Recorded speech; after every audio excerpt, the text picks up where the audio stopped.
తమ్ముడు అని చెప్తున్నా. ఏమన్నా? నువ్వు బాస్ కదా. అవునన్నా. నీ జీవితానికి నువ్వే రూల్స్ పెట్టుకుంటా అంటివి కదా. అవును. మరి రూల్స్ పెట్టుకున్నప్పుడు పళ్ళు తోమకూడదు, స్నానం చేయకూడదు. ఏమన్నా అంటివి? నువ్వు రేపు బడికి కూడా పోకూడదు. పోతున్నా. బడికి నువ్వే కదా, నీ జీవితాన్ని నువ్వు బాస్ కదా. నేనే బాస్. మరి అలాంటప్పుడు నువ్వు బడికి వెళ్ళాల్సిన అవసరం లేదు. అన్నా మార్కులు అన్నా. మార్కులు మా అమ్మ చెప్పుతో కొడతారన్నా.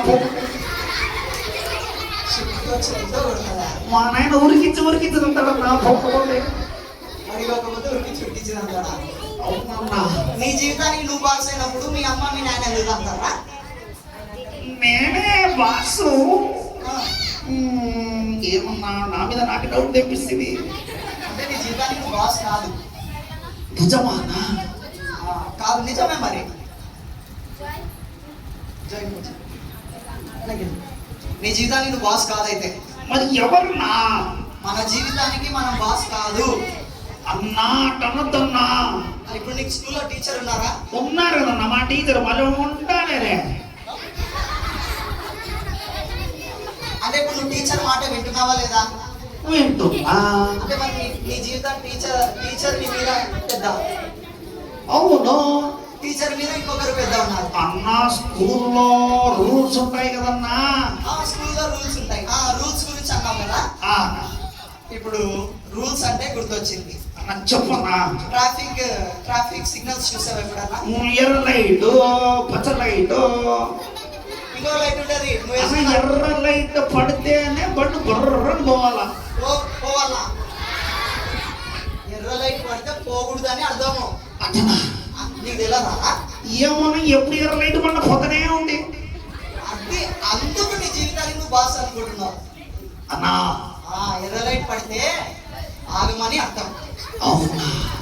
గ్రీన్ లైట్ పడితే వెళ్ళమని అర్థం. ఓకేనా? ఒకవేళ ఆ లైట్స్ ఆ రూల్స్ లేకపోతే అన్నా యాక్సిడెంట్ ఏంటైతే తెలుసా? మొన్న అన్న మా ఫ్రెండ్ గారికి బండ్లో పోతా పోయినాడు. చేతులేరికి హాస్పిటల్ పడ్డాను. చూస్తున్నా, రూల్స్ లేకపోతే ఒక వ్యక్తి చనిపోయాడు. చూసావా? అవునన్నా. మరి మన జీవితానికి రూల్స్ లేకపోతే మనం ఏమవుతాం? ఏమన్నా? మరి ఇందాకేమన్నావు? నా జీవితం నేనే బాసు, నేనే కింద. నేనే బాస్ కాదా? అస్సలు కాదు. ఎవరన్నా? మరి మన జీవితానికి ఒకే ఒక్కరు బాస్ ఉన్నారు. ఎవరన్నా? ఒకే రాజు ఉన్నాడు. ఓకే. ఎవరు ఆ రాజు? ఏసే నా రాజు అని చెప్పండి. రాజా? అవును, ఆయనకు ఒక రాజ్యం ఉంది. ఓకే. ఆ రాజ్యంలో ఈ దేశంలో కొన్ని రూల్స్ రెగ్యులేషన్స్ ఉన్నాయి లేవా? అవునన్నా. అవి మనం పాటించాం కదా అన్న. ఎక్కడైతే మూత్రం పోయొద్దంటారు ఆడే మోత్సం. మీరు కూడా అదే చేస్తారా? అది వాళ్ళందరూ బ్యాచ్ వెనక బ్యాచ్ అంతా అదే సుడు. ఏం మా పిల్లల మీద చాడీలు చెప్తున్నావు చింటూ? పొద్దున్న నుంచి అలా చెయ్యకండి అంటే చేసనే ఉంటుంది కదన్నా. అయితే వాళ్ళంతా నీ బ్యాచ్ అలా అంటే చెడిపోయినంతా నీ బ్యాచ్ నా చింటూ? మామూలు కాదు. మా బ్యాచ్ మీరు సుడుసుడు అన్ని అబద్ధాలు చెప్తాను. నువ్వు అన్నగారు కూడా అంతేనే. కాదు అమ్మా, వాళ్ళు ఎవరు మాట్లాడినారన్నా? ధీరజ్ గారు అస్సలు మాట్లాడినాడు. ధీరజ్ చూడు.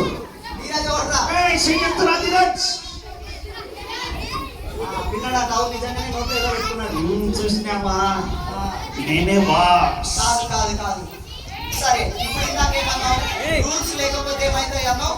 అన్న రూల్స్ లేకపోతే హ్యాపీగా ఉంటామన్నా. ఇందాకైతే యాక్సిడెంట్ అయిందంటే అది నువ్వే చెప్పినావు, నేను చెప్పలేదు. సరే, ఇంకొకటి అడుగుతా అన్న. చెప్పు. నీకు సైకిల్ అంటే ఇష్టమా? అన్న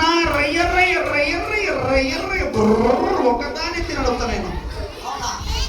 కార్ అంటే ఇష్టమా? కారు కూడా జీరో కట్టు లేపి నడుపుతా. లేపు నడుపుతావా? లేపు నడపాలి. నా కూర్చొని నడుపుతారు. నేను అట్టే నడుపుతలే. సరేలే ఎందుకు అంత కోపం? కానీ చెప్పు. సైకిల్ కి బ్రేకులు తీసేస్తే ఏమన్నా అంత మాట అంటే వీళ్ళని సావాలను దానికి నువ్వు ఇందాక అన్నదానికి అడుగుతున్నా. బ్రేకులు లేకుండా ఎట్టనా? నువ్వు ఇందాకేమన్నావు? మన జీవితానికి దేవుడు రూల్స్ పెట్టాడు అని చెప్పినా. అవును. నువ్వు అవునా బ్రేకులు లేకపోతే బాగుంటుందా బాగుంటుందా? నా బ్రేక్ లేకపోతే కాళ్ళు చేతి తిరుగుతాయి ఎవరా ఈరోజు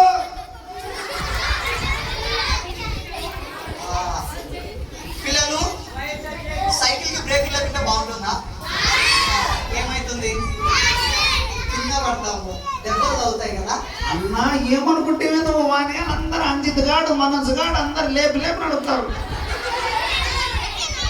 వాళ్ళేనా ఎనుకున్నారు నర్సుడు వాళ్ళంతా నడిపే చూసినావా నువ్వు? మేమంతా ఒక దానిని నడిపెట్టవాళ్ళే. సరే, ఇప్పుడు దేవుడు కూడా మనకు రూల్స్ ఎందుకు పెట్టాడంటే, చెప్పన్నా ఇప్పుడు సైకిల్ కి బ్రేకులు లేకపోతే అవునన్నా ఎలాగైతే మనకు దెబ్బలు తగులుతాయో కరెక్టే కదన్నా మన జీవితానికి కూడా అన్నా దేవుడు కొన్ని రూల్స్ పెట్టాడు. అవునన్నా అవి ఎప్పుడైతే మనం చెయ్యమో నా మనం మన జీవితంలో చెడిపోతాం. అన్నా అంటే ఇప్పుడు నేను ఊరికే పన్నోడిలాగా మాటినానా ఈ మాట పన్నోడిలాగా మాటినానా ఏసయ్య మాట పన్నులాగా వినడం కాదు. ఇప్పుడు మనకి అమ్మ నాన్న మంచి చెప్తారా చెడ్డ చెప్తారా? మంచి చెప్తారులే. మరి దేవుడు వాళ్ళకంటే మంచిగా చెడ్డడా? అవును. మరి మనం మంచి కోరుతూ ఇప్పుడు బ్రేక్ లేకపోతే ఏమవుతుందని చెప్పినావు? యాక్సిడెంట్. నిజంగా బ్రేక్ లేకపోతే యాక్సిడెంట్ అవుతుందా వదా? అలాగే దేవుడు మనకు రూల్స్ ఎందుకు పెట్టాడంటే అన్నా ఎంజాయ్ చేయొద్దని కాదు, సంతోషంగా ఉండొద్దని కాదు, అవి ఉండడం వల్ల మనం జాగ్రత్తగా సంతోషంగా ఉండొచ్చు, ఖచ్చితంగా ఉండొచ్చు. అబ్బా ఎంత మాట చెప్తే వల్ల ఇన్ని రోజులు నాకు తెలియదన్నా. అందుకే ఊకే నా లైఫ్ నా రూల్స్ నేనే బాసు అని కొట్టుకుంటున్నా. ఇంకో విషయం తెలుసా? చెప్పన్నా. ఈ రూల్స్ దేవుడి రాజ్యంలో కింగ్డమ్ లో ఉండాలంటే నువ్వే ఫీజు కట్టాల్సిన అవసరం లేదు. అవునా? నిజంగా అన్నా మరి రీఛార్జ్ బిల్లు లేదా? ఏ బిల్లు లేవు. మరి ఏం చేయాలన్నా? దేవుని మాట ప్రకారం జీవిస్తే చాలు. అర్థనా? యేసయ్యా నువ్వు చెప్పినట్టు నేను జీవిస్తాను అని చెప్తే చాలు. అన్నా మీరు గారందరి ఆడ వింటారు చూడు. మళ్ళా వింటారా ఈరోజు చేసే మాట? చెప్పమని చెప్పన్నా. ఎవడు బాసు వాడా యేసయ్య చెప్పమని. వాళ్ళ జీవితానికైతే యేసయ్యనే బాస్ అంట, నీ జీవితానికి నువ్వు బాస్ అనుకుంటున్నావు. లేదు అన్న ఈరోజు నుంచి నేను కూడా అనుకుంటాను యేసయ్యే నా రాజు. మా పిల్లలతో నేను మాట్లాడుతున్నాను. పిల్లలు చాలాసార్లు మన జీవితంలో ఏమంటాం మనము? నా జీవితానికి నేనే బాస్, నా ఇష్టం, నాకేమనిపిస్తే అదే చేస్తా, నాకు ఎక్కడికి వెళ్ళాలనిపిస్తే. అన్నా వానికన్నా మూలలో వస్తాడు చూడు. అంజీతో ఈడ ముందర ధీరజో మనోజో ప్రశాంత్ కృష్ణ హర్ష అందరూ అడగనా వాడు అంటే చేస్తారేమో. అట్లనే చేస్తున్నారా? సరే, యేసయ్య వాళ్ళ బాస్ కాదు. వాళ్ళకి కాదులే. ఇప్పటి నుండి యేసయ్య ఎంతమందికి బాస్ అవ్వాలని కోరుకుంటున్నారు? నాకే నాకే నాకే నాకే నాకే నాకే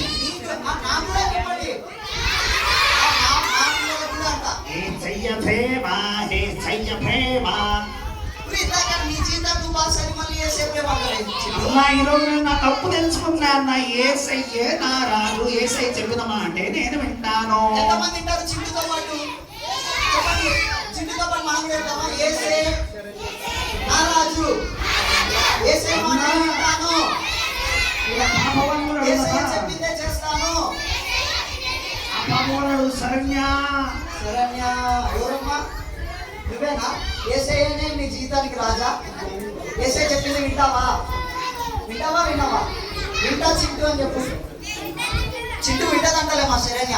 అతనా ఇలాగమ్మా చెల్లి కూడా అడుగుతుందిలే. నాకు ఒక చెల్లి ఉందిలే. ఎవరన్నా? ఉందిలే. చింటూ చెప్పు. హలో చెల్లి. హాయ్ చెప్పండి.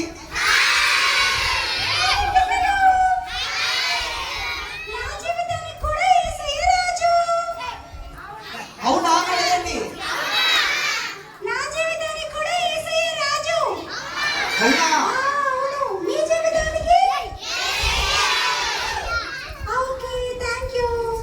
ఒక్క నిమిషం.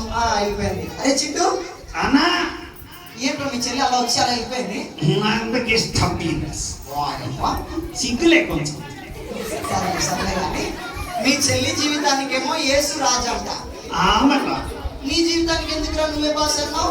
అన్నా నేను బుద్ధి కట్టి తిట్టిలేదా పొద్దున సినిమా చూస్తే తొడలు కొట్టి కళ్ళలు తిరిగి ఇక నేనే బాస్ అనుకున్నా. మన జీవితానికి ఏసే బాస్, ఏసే రాజు. అన్నా సరే అన్నా నేను తప్పు చేసిన ఒప్పుకుంటా ప్రార్థన చెప్పి అన్నా. చేస్తావా? చేస్తాను. వాళ్ళు మీరు చేయరా ప్రార్థన? అయితే చిందుతో పాటు మనం కూడా ప్రార్థన చేద్దాం. ఈ రోజు నుంచి నేను నా ఇష్టం వచ్చినట్టు ఉంటాను, ఏసే చెప్పినట్టే ఉంటాను అని అనుకున్న వాళ్ళు మాత్రమే మోకాలు వేయండి. అందరూ వాళ్ళకి ఎవరైతే బాస్ అనుకుంటారో వాళ్ళే వేస్తారు చింటూ. మీకు నిజంగా ఏసయ్య మీ జీవితానికి రాజు అన్నా. వీళ్ళలో దొంగలు అన్నా. ఏమోలే, ఏసయ్య చూస్తాడు. నువ్వు చర్చి కాడికి రాకుండా సండే స్కూల్ రాకుండా ఇట్లా కానీ ఆడుకుంటున్నారు. మొక్కలేండి కలిసి మొక్కలు ప్రార్థన చిన్నతో పాటు మనం కూడా ప్రార్థన చేద్దాం. ఏసయ్య ఈ రోజు వరకు నీకు చెప్పినట్టు మొక్కలేండి ప్రార్థన చేసుకున్నాం కదా. భోజనం చేయడం మీరు అమ్మ వీడియో కట్ట తెచ్చుకున్నాడు. వెనక్కి జరగండి ఒక నిమిషం. కళ్ళు మూసుకోండి, కళ్ళు మూయండి, కళ్ళు మూసుకోండి. ఒక నిమిషానికి నేను మొక్కలు వెనక్కి జరగండి. ఒక నిమిషం కళ్ళు మూయండి. అందరూ చేతులు జోడించండి, చేతులు జోడించండి. అందరు కళ్ళు మూస్తారా? ఆ చిన్ని కూడా మాతో పాటు ప్రార్థన చేయి. అందరు కళ్ళు మూసుకోండి. ప్రియమైన యేసయ్య, మేము ఈ రోజు వరకు మాకు ఏమనిపిస్తే అదే చేశాము, మాకు నచ్చినట్టు మేము బ్రతికాము. మమ్మల్ని క్షమించండి యేసయ్య. మా జీవితానికి నీవే రాజు అని ఒప్పుకొనుచున్నాము. నీ మాట ప్రకారము జీవిస్తామని ఆశిస్తున్నాము. మమ్మల్ని నీకు ఇష్టకరంగా జీవించుటకు సహాయం చేయమని యేసయ్య నామములో ప్రార్థిస్తున్నాం తండ్రి. ఆమేన్.